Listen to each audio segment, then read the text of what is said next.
네, 오늘도 예배 가운데 나오신 우리 모든 성도님들 가운데 하나님의 놀라운 은총이 날마다 함께 하시기를 주님의 이름으로 축복합니다. 네, 오늘은 로마서 9장의 말씀인데요. 9장에서는 바울이 몇 가지 논점에 대해서 스스로 묻고 답하는 자문자답하는 내용이 나옵니다. 앞서 우리가 8장까지의 내용을 살펴보면서 바울이 그때 주장했던 이 구원의 원리에 대한 질문이나 반박들을 바울이 먼저 이야기하면서 답을 내리는 그런 방식으로 구성이 되어 있습니다. 큰 틀에서 보면 결국 구원의 대상에 대한 그런 논증인데요. 어떻게 유대인들을 통해 내려오던 이 하나님의 약속이 이방인들에게까지 적용될 수 있게 되었는가 하는 그런 부분인 것이죠. 그래서 먼저 9장을 시작하면서 사도 바울은 자신이 매우 지금 마음이 안 좋다고, 마음이 고통스럽다고 이야기를 하면서 시작을 합니다. 1절 읽어보겠습니다. 내가 그리스도 안에서 참말을 하고 거짓말을 아니하노라. 나에게 큰 근심이 있는 것과 마음에 그치지 않는 고통이 있는 것을 내 양심이 성령 안에서 나와 더불어 증언하노니. 왜 큰 근심이 있고 왜 고통스럽다고 하는 것일까요? 그것은 바로 자신의 동족인 유대인들 때문입니다. 비록 자신이 이방인을 위한 사도로서 이방인들에게 복음을 전하고 있지만, 그런 사명을 가지긴 했지만 결국 자신도 유대인이잖아요. 자신도 유대인이기 때문에 이 유대인들을 바라볼 때 너무 안타까운 마음, 고통스러운 마음이라는 것입니다. 유대인들이 먼저 하나님을 만났지만, 하나님의 역사 안에 있었지만 이제는 버림받는 처지가 된 것에 대해서 너무 속상하고 마음 아프다는 것이죠.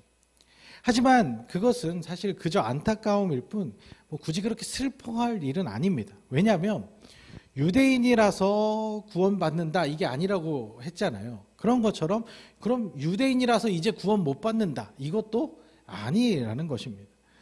그동안 이 구원의 조건이 유대인이라는 혈통인 줄 알았는데 그게 아니라는 것을 이제 깨달은 것이죠. 원리는 그 혈통이 아니라, 율법이 아니라 믿음이었다. 이 약속에 대한 믿음이었다라는 것을 깨달은 것이죠. 그렇기 때문에 6절의 말씀처럼 하나님의 말씀 자체가 완전히 폐기된 것이, 구약이 더 이상 소용없고 구약은 더 이상 필요 없는 것이 된 게 아니라는 것이죠. 다만 8절 말씀처럼 아브라함의 혈통을 통한 육신의 자녀가 다 하나님의 자녀가 되는 것이 아니라 약속을 따라 살아가는 약속의 자녀가 하나님의 자녀가 된다는 것입니다. 그래서 이제 나오는 이야기가 이스마엘도 아브라함의 혈통이죠.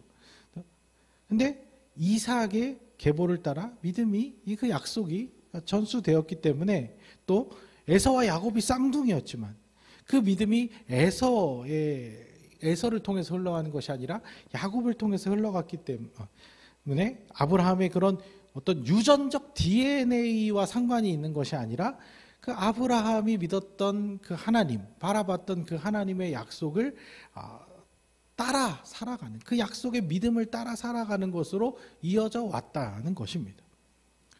그러면서 한 가지 이제 논쟁점에 대해서 질문을 합니다. 자, 지금 이 앞에 이야기를 들었을 때 지금 이제 우리가 믿지 않는 사람들도 동일하게 할 수 있는 질문인데 뭐냐면, 하나님이 좀 불공평하신 거 아니냐 이거예요. 왜 야곱은 되고 에서는 안 되냐는 거죠. 한날 한시에 태어난 형제인데, 그리고 심지어는 에서가 형인데, 장자인데 왜 야곱은 되고 에서는 안 되냐. 그럼 에서는 너무 불쌍한 거 아니냐. 하나님이 이미 그렇게 정해 놓으시고 그렇게 했으면 그럼 에서가 할 수 있는 게 없지 않냐. 13절과 14절을 한번 읽어보겠습니다. 기록된 바 내가 야곱은 사랑하고 에서는 미워하였다 하심과 같으니라. 그런즉 우리가 무슨 말을 하리요. 하나님께 불의가 있느냐. 그럴 수 없느니라. 이 질문에 대해서 그럴 수 없다라고 답하면서 그 하나님의 어떤 주권적인 선택이지 피조물인 우리가 할 수 있는 질문이 아니다 이렇게 말을 해요. 너무 당연한 말이기는 한데, 그런데 조금 그렇지 않아요. 심정적으로 우리가 야곱이라면 상관없지만 에서라면 좀 그렇지 않겠냐. 그러면서 또 이런 질문이 따라올 수 있는 거죠. 19절 읽어보겠습니다. 혹 내가 내게 말하기를 그러면 하나님이 어찌하여 허물하시느냐 누가 그 뜻을 대적하느냐 하리니. 이게 뭔 소리냐면 하나님이 그렇게 정하셨고 하나님이 그렇게 선택하셨다면 그럼 피조물인 우리는 아무 말도 할 수 없는 거 아니냐. 그러면 우리가 타락한 것에 대해서 우리가 죄진 거에 대해서 우리가 왜 책임져야 되냐. 우리에게 왜 허물을 물으시냐. 하나님 그렇게 정해 놓으셨는데 하나님 다 그렇게 만드셨는데. 무적의 질문이죠. 이제 이렇게 하면 우리가 왜 책임을 져야 하는 거예요. 주권자이신 하나님이 우리를 택하지 않으셔서 우리가 어쩔 수 없이 믿을 수가 없게 됐는데 우리가 뭘 어떻게 할 수 있겠냐. 이런 것이죠. 앞서 13절 읽었던 것처럼 하나님이 에서를 미워하셔서 그렇게 정하셨는데 에서가 무슨 수로 그 약속을 따라갈 수 있겠느냐. 다 정해진 거 아니냐. 그러니까 에서한테 책임을 물을 것이 아니라 에서를 택하지 않은 하나님이 잘못된 거 아니냐. 이런 식의 반론이 나올 수 있다는 것이죠. 어떻게 생각하십니까? 맞는 말 같은데 또 하나님한테 그렇게 따지면 또 안 될 것 같고 그런 생각이 좀 들죠. 안 믿는 사람들이 이제 그렇게 얘기를 하면 특히 이제 예정론이나 뭐 이런 얘기를 하면서 뭐 다 어차피 정해진 거 아니냐 이렇게 하면 사실 이제 뭐라고 답해주기가 좀 곤란할 수가 있습니다. 근데 여기서 이제 바울은 어떤 비유를 드냐면 토기장이의 비유를 듭니다. 토기장이와 그릇의 관계를 비유하면서 이 질문들에 답을 하는데요. 일단 그릇이 토기장이한테 따지는 것 자체가 말이 안 되는 상황이기는 하죠. 그래서 우리가 그러면은 아무 말 하면 안 된다. 우리는 그릇일 뿐이다. 이렇게 얘기를 하면 아까 앞선 논리랑 똑같이 이제 답이 없어지는 거예요. 사실 해결이 되지가 않는 거예요. 그 토기장이 마음대로 면 그럼 과연 하나님이 그러면 토기장이로서 그렇게 막무가내이고 그렇게 함부로 아무 그릇이나 막 갖다 버리고 이런 존재인가? 이 바울의 비유를 조금 자세히 살펴보면 사실 이 비유를 든 것이 그런 의미가 아니라는 거예요. 결코 토기장이가 그렇게 막무가내로 행동하는 그런 분은 아니라는 거예요. 22절을 읽어보겠습니다.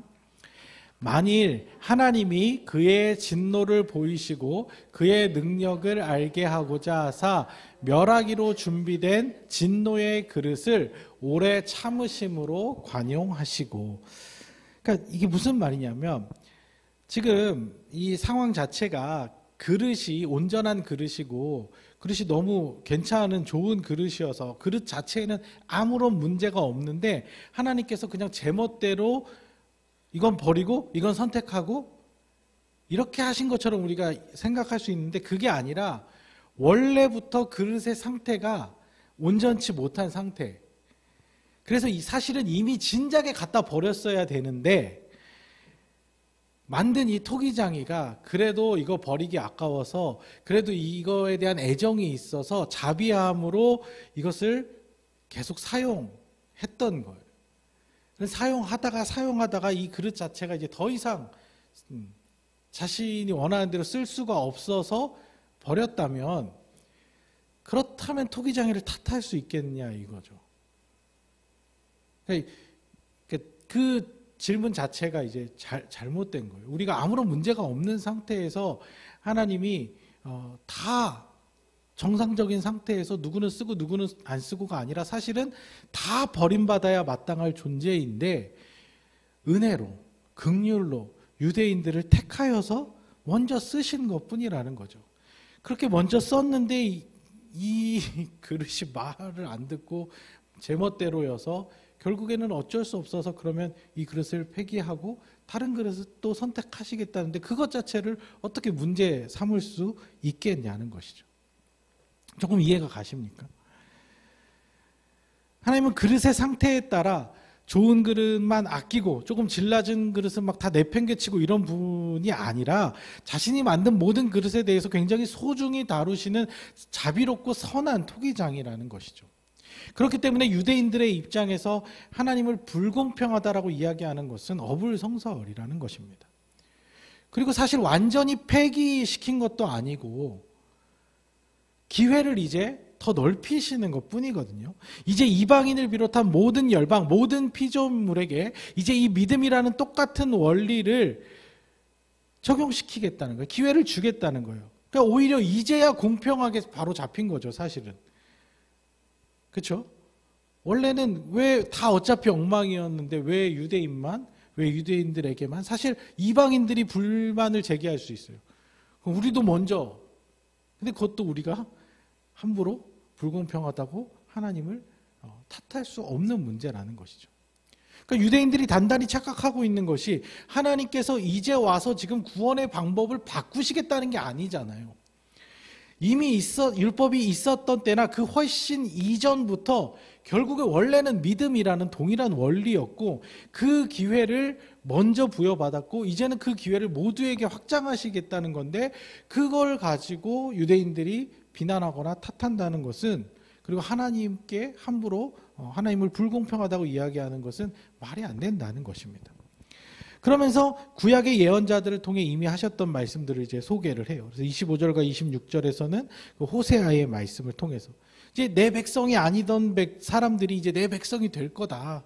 이런 말씀도 이미 구약에서 하셨고 또 이사야의 비유를 그 말씀을 또 예를 들면서 아무리 이스라엘 자손이 아무리 많아도 다 구원받는 게 아니라 남은 자들 그 믿음의 남은 자들만 구원받게 될 거라고 이미 구약에서 이야기를 하셨다는 것이죠. 경고하고 수차례 얘기를 하셨던 것이죠. 그런데 유대인들은 그 선민 사상에 사로잡혀가지고 자기들이 잘못 오해하고 자기들이 잘못 생각해놓고 이제 와서 예수님께서 모든 것들 구원의 이 사역들을 모든 열방에게 확장하고자 할 때 이제 와서 태클을 거는 그런 존재가 돼버린 것이죠. 그러니까 어떻게 보면 이제 이방인과 유대인들의 상황이 뒤바뀌었습니다. 이방인들은 그동안 의를 추구한다고 살았지만 이방인들은 의를 추구할 수 없었죠. 하나님에 대해서 알 수 없었으니까. 근데 예수님을 통해서 복음을 듣게 되고 그 복음을 받아들이고 이제는 믿음이라는 그 수단을 통해서 이제 의로운 삶을 향해 나아갈 수 있게 된 거예요. 반면 유대인들은 먼저 이 율법이라는 것을 통해서 하나님의 의를 추구할 수 있게 있었지만 그 중요한 본질적인 의의 삶에 대해서 놓쳐버리고 그냥 표면적으로 남아있는 율법의 어떤 행위만 지켰기 때문에 그들은 이제 더 이상 기회를 얻을 수 없게 되었다는 것입니다. 그러니까 처음부터 믿음이었고 계속해서 믿음이고 앞으로도 믿음인 겁니다. 할례도 아니고요. 율법도 아니고 제사도 아니고 전통도 아니고 직분도 아니고 심지어는 교회 생활도 아니에요. 믿음, 오직 믿음인 거예요. 믿음이 아닌 다른 기준을 제시하는 것은 다 틀린 것입니다. 그래서 오직 믿음 하는 거 아니겠습니까? 그런데 이상하게도 아직까지도 이 초대교회의 바울의 논쟁이 있은 지 2000년이 지났고 종교개혁을 통해서 이 잘못된 교회의 전통을 바로잡아서 오직 믿음이라고 외치면서 종교개혁을 일으킨 지가 500년이 지났는데도 믿음이 아닌 다른 것으로 자꾸 혼동하게 만드는 사람들, 이상하게 다시 율법으로 다시 전통으로 행위로 돌아가고 싶어하는 자들이 여전히 남아있고 우리도 그런 실수에 빠질 수 있기에 우리가 늘 조심해야 한다는 것입니다. 이상한 일이죠. 왜 예수님은 은혜로 구원을 베푸셨는데 그저 믿음은 값없이 받는 은혜가 되는 것인데 너무나 값진 은혜인데 왜 다시 구원의 행위로 돌아가려고 할까요? 왜 다시 율법의 전통으로 돌아가려는 사람들이 생길까요? 그것은 이 구원에 대해서 온전히 이해하지 못하고 일부분만 이해하고 있기 때문에 우리가 그동안 하나님 나라라는 주제로 얘기했던 것처럼 다른 말로 하면 이 하나님 나라의 복음을 이해하지 못하고 십자가 속죄의 구원에만 머물러 있기 때문에 그렇다는 것이에요. 자, 우리는 예수님의 십자가 보혈로 속죄함을 받았고 죄 씻음을 받았죠. 맞죠? 그러면 이제 우리가 어떻게 살아야 합니까? 하나님의 백성다운 선하고 의로운 삶을 살기 위해서 힘써야 하잖아요. 그런데 우리가 지난 시간에 살펴본 것처럼 안타깝게도 그게 잘 안 돼요. 우리가 온전치 못하기 때문에 또 다시 죄를 짓고 넘어질 수 있는 곤고한 상태에 있기 때문에 그게 온전한 의를 이룰 수가 없다는 거예요. 그런데 생각해보면 이 죄가 있으면 천국에 못 간다고 하잖아요. 이 죄가 없어야 되는데 죄가 있는 상태로는 천국에 갈 수가 없는데 우리는 자꾸 넘어지고 죄를 짓고 자꾸 실수하니까 이 죄에 너무 민감하게 반응하게 되면서 자꾸 이 혹시라도 남아있을 이 죄에 대해서 나의 죄뿐만 아니라 남들의 죄까지도 이 죄에 자꾸 집중하게 되는 거예요. 그래서 죄가 죄인지 깨닫게 하는 게 뭐라 그랬어요? 율법이라고 했잖아요. 율법. 그러니까 율법으로 다시 자꾸 돌아가는 거예요. 자꾸 율법의 행위를 통해서 내가 죄인이냐 아니냐 여기에만 자꾸 집중하게 되는 것이죠. 그런데 우리는 죄를 이길 수 있는 존재가 아니라서 자꾸 다람쥐 쳇바퀴 돌듯이 계속 도는 겁니다. 죄 짓고 회개하고 일주일 동안 죄 짓고 돌아와서 주일날 용서 구하고 회개하고 또 다시 월요일날 또 죄 짓고 또 돌아와서 또 이것만 계속 반복하면 나아지는 게 없는 거예요. 그냥. 그리고 이 상태가 계속 반복되면 자기 스스로도 믿음에 대해서 현타가 오죠. 이게 도대체 뭔가? 이게 제대로 신앙생활하는 게 맞나? 거기에 이제 머물러 버리게 되는 거예요. 매번 마음에 죄책감만 쌓이고 이 죄책감을 좀 덜어내기 위해서 결국에는 뭘 하냐면 자신이 지키고 있는 행위들을 내세우게 되는 거예요. 내가 이런 그 하나님을 위해서 이런 것도 하고 이런 것도 하고 이런 것도 하면서 자기의 그 연약한 모습들을 가리는 거죠. 내 의가 드러나게 되는 것이죠. 율법의 행위를 내세우게 되는 것이죠. 근데 그렇다고 우리가 의로워집니까? 아니요. 우리는 의로워질 수 없는 존재라고 했잖아요. 우리가 의로워지는 것이 아니라 하나님은 의롭다고 해주시는 거라고 했잖아요. 그러니까 영적 싸움은 그렇게 죄와 자꾸 죄에 얽매여서 싸우는 그게 아니라고 말씀드렸잖아요. 죄 안 지으려고 싸우면 조금 죄는 덜 지을 수 있지만 이게 완벽하게 죄로부터 자유할 수는 없는 거예요.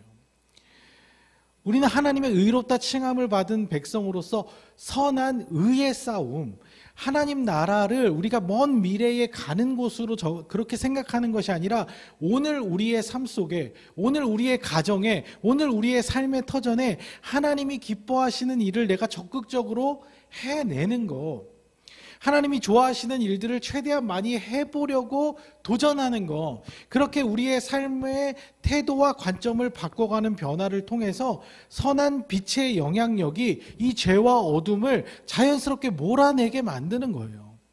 그러니까 죄와 의는 완전히 반대되는 것이기 때문에 내가 이렇게 죄를 짓지 않으려고 죄만 바라보고 있으면 안 되고 의의 방향을 향해서 가다 보면 죄와는 자연스럽게 멀어지게 되는 것입니다. 성령님이 내 안에 충만한 은혜들을 주시다 보면 빛이 비춰지면 어둠은 점점 사라지게 되는 거예요. 그래서 우리는 이제 남아있는 삶을 어떻게 살아야 하냐. 그저 천국 백성의 자격을 유지하기 위한 시간으로 보내서는 안 된다는 거예요. 만약 우리가 그런 인식으로 살게 되면 다시 율법으로 돌아가게 되고 종교적 의를 쌓는 것에 집중하게 될 위험이 상당히 높습니다. 왜냐하면 분명히 행위로 구원을 얻는 것은 아니라고 했지만 오직 예수, 오직 믿음, 오직 은혜라고 그렇게 핏대 세우면서 종교개혁자들이 외쳤지만 사실 이게 명확하게 눈에 보이는 것이 아니고 정확하게 손에 잡히는 것이 아니잖아요. 그러다 보니까 자꾸 우리는 손에 잡히는 거, 눈에 보이는 거 이런 것들을 내세우고 싶어지게 되고 그러다 보면 다시 율법의 행위로 돌아가게 된다는 것이죠. 하지만 이 믿음 외에 다른 것이라면 결국 다시 행위로 율법으로 돌아가 버리는 것이 된다는 것이죠. 그러니까 조금 조심스러운 말인데요. 교회 출석이 여러분들의 구원을 보장하지 않아요. 혹시나 그런 줄 알고 있으셨던 분들이 있다면 말씀을 자세히 다시 한번 보시기 바랍니다. 물론 하나님의 약속에 대한 믿음이 분명한 사람들이라면 대부분 교회 공동체에 속하고 싶어 합니다. 그러나 어떤 특수한 경우에는 그렇지 못할 수도 있어요. 그 특수한 상황에 대해서는 우리가 판단할 것이 아니라 하나님이 판단하십니다. 하나님은 중심을 보시는 분이기 때문에, 하나님 중심을 살피시는 분이기 때문에 그 마음의 중심으로 하나님이 판단하실 거예요. 그러니까 우리가 그걸 뭐 이렇게 해야 된다 저렇게 해야 된다 할 게 아니에요. 근데 이거를 원리를 이렇게 뒤집어 가지고 교회를 다녀야만 구원을 받을 수 있다 이렇게 인식하거나 주장하면 믿음 외에 다른 것이 또 들어가 버리는 거죠. 그 말을 2000년 전의 논리로 따지면 그 말은 유대인이어야 구원받을 수 있다라는 말과 똑같은 논리가 되어버리는 것입니다. 또 다른 예를 들면 제대로 예수님을 믿으려면 교회에서 직분받고 봉사를 해야 돼. 이 말은 어떻습니까? 물론 복음에 대한 확신이 있는 사람이라면 대부분 교회 공동체에 그냥 소속만 될 뿐만 아니라 교회 공동체를 사랑하는 마음으로 교회를 위해서 뭔가를 하고 싶어 하는 것이 굉장히 자연스럽습니다. 그리고 그 역할들을 하면서 기쁨을 얻고 그 역할들을 통해서 기쁨을 얻으면서 하다 보면 직분도 주어지고 하겠죠.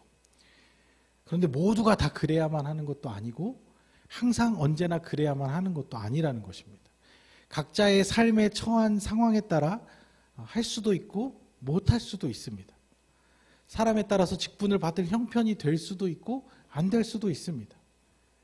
직분이 우리의 믿음을 보장해 주는 것은 아니라는 것이에요. 직분을 받아야만 제대로 된 믿음이다라고 이야기를 하는 것은 이방인이 하나님 백성 되려면 할례를 받아야만 된다 이런 논리랑 똑같아지는 거예요. 은혜는 값없이 받는 선물입니다. 받은 은혜에 다시 어떤 값어치를 우리가 지불하려고 하는 것은 선물을 준 사람의 성의를 무시하는 거예요. 하나님은 우리에게 그런 것들을 요구하지 않습니다. 어떤 자격을 요구하지 않습니다. 어떤 행위를 요구하지 않습니다. 하나님 우리한테 요구하시는 건 딱 하나예요. 뭐냐면 하나님과 깨어졌던 관계가 회복됐잖아요. 그러니까 이제 하나님이랑 더 친하게 지내자는 거예요. 더 가깝게 지내자는 거예요. 그 회복된 관계를 풍성히 누리자는 거예요. 이 사단과 죄로 말미암아 이 오해가 생겨서 하나님과 우리가 멀어졌고 깨어졌던 이 관계가 예수 그리스도를 통해서 다시 회복됐잖아요. 그러면 이제 나는 회복됐으니까 이제 됐어가 아니라 회복됐으면 그 관계를 누려야죠. 그 관계의 풍성함을 제대로 누리잖아요. 그러면 교회에 가서 하나님의 백성들과 함께하는 시간이 너무 행복해지고 그렇기 때문에 정말 부득이한 사정이 아니라면 교회에 빠지라고 해도 안 빠져요. 너무 그게 당연해요. 우리가 그동안 신앙생활 했던 걸 돌아보세요. 이게 우리가 억지로 한 것입니까? 우리가 천국 가려고 막 그거에 매달려서 그렇게 우리가 신앙생활 했습니까? 아니잖아요. 기쁨으로 했었잖아요. 여러분 도박에 빠진 사람들요. 집구석에 밧줄로 꽁꽁 묶어놔도요. 어떻게든 기어 나가서 갑니다. 네. 거기 재밌으니까. 거기에서 이 도파민이 막 생성이 되니까 가잖아요. 구원의 풍성함을 제대로 맛본 사람들이잖아요. 교회 못 가게 가둬놔도요. 어떻게든 예배의 자리 찾아서 갈 수밖에 없다니까요. 그게 자연스러운 거예요. 천국 가기 위해서 죽은 후에 내 천국 좌석 예약해 놓으려고 교회 봉사하고 섬기고 이런 게 아니고 그냥 하나님으로부터 오는 이 성령의 충만함이 막 뭔가 더 하고 싶어지고 사람을 돌보고 싶고 교회를 위해서 뭔가 하고 싶어지고 깊은 사랑과 관심이 막 생기니까 그러다 보면 교회의 일들 많은 일들을 하게 되고 그러다 보면 직분도 받게 되고 그렇게 되는 아주 자연스러운 과정인 거예요. 그래서 우리가 이런 개념을 우리 삶에 좀 적용해 볼 때 혹시라도 우리가 신앙생활에서 누리는 그 기쁨이 많이 사라졌다. 그 기쁨이 많이 사그라들었다. 교회를 통해서 누리는 행복감이 예전만 못하다. 그렇다면 다른 거 따져볼 거 없이 교회가 문제냐, 목사가 문제냐, 성도들이 문제냐, 교회 시스템이 문제냐, 그게 아니라 하나님하고 나와의 관계가 지금 어떤 상태인지, 내가 하나님과의 관계에서 그 풍성함을 누리고 있는지 아닌지 그것만 점검해 보면 됩니다. 그게 정답이에요. 그러면 그 상태가 우리 신앙의 상태 그대로인 거예요. 내가 삶 속에서 하나님을 더 많이 생각하고 묵상하고 기도하고 소통하고 하나님과 계속 가까이 있고 싶고 그게 자연스러우면 그러면 된 거예요. 그거면 나머지는 이제 자연스럽게 따라옵니다. 하나님이 우리에게 바라시는 것도 그거예요. 다른 걸 요구하는 게 아니에요. 그런 관계, 우리가 하나님을 사랑하고 하나님과 너무 좋아하고 그런 거 없는 상태로 교회에 와서 뭐 자꾸 하려고 하는 게 하나님 입장에서 어쩌면 더 부담스러울 수도 있어요. 제가 왜 나랑은 일주일 동안 얘기도 안 하다가 왜 교회에 와서만 저렇게 자기 치장하는 걸로 보일 수 있죠. 자기 믿음을 드러내려고 하는 걸로 보일 수 있죠. 하나님과의 관계를 매일매일 친밀하게 누리는 것, 그거면 다 되는 겁니다. 그러면 다른 것들 알아서 다 따라옵니다. 죄도 덜 짓게 되고 억지로 좋은 생각하려고 막 노력하지 않아도 우리의 마음에 좋은 생각들이 떠오르고 무기력하고 무료한 삶에서 막 생기가 넘치고 활력이 넘칩니다. 웃으려고 막 애를 쓰지 않아도 얼굴이 밝아지고 충동적으로 막 화내지 않으려고 막 꾹꾹 눌러 참지 않아도 화가 덜 나고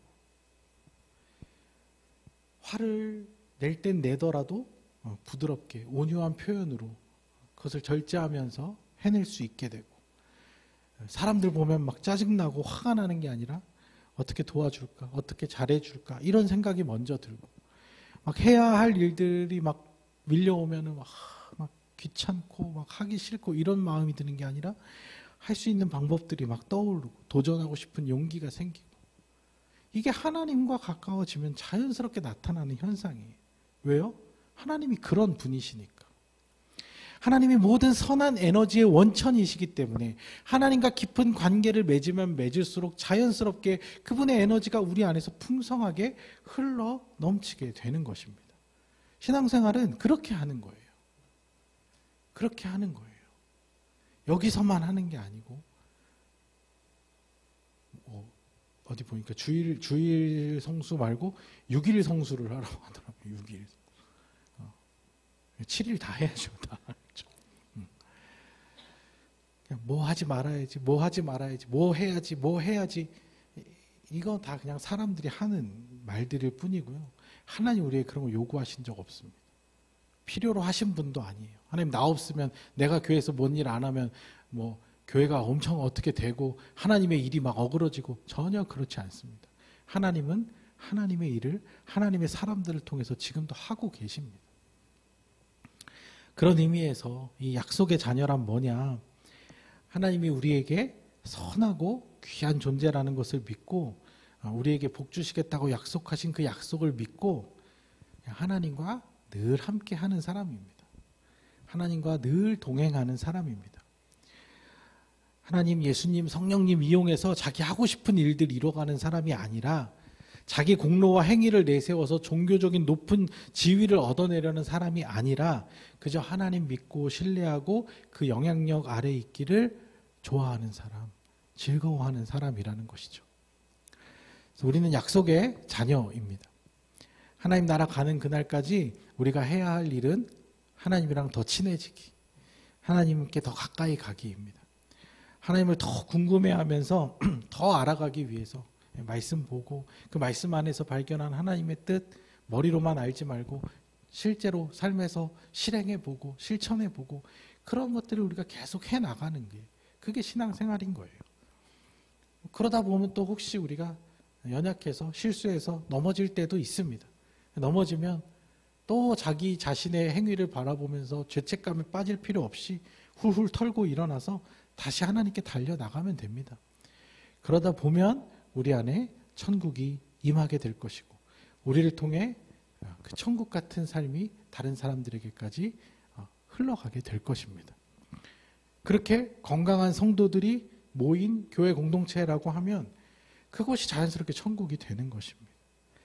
그러면 사람들도 모이게 되고 하나님께서 또 필요한 영혼들도 보내주시고 그런 것입니다. 다른 걱정하실 필요 없고요. 먼저 하나님과 나와의 관계부터 그 친밀한 사랑의 관계부터 점검하시고 회복해 나가셔서 놀라운 하나님 나라를 삶 속에서 이루어 가시는 우리 모든 성도님들 되시기를 주님의 이름으로 축복합니다.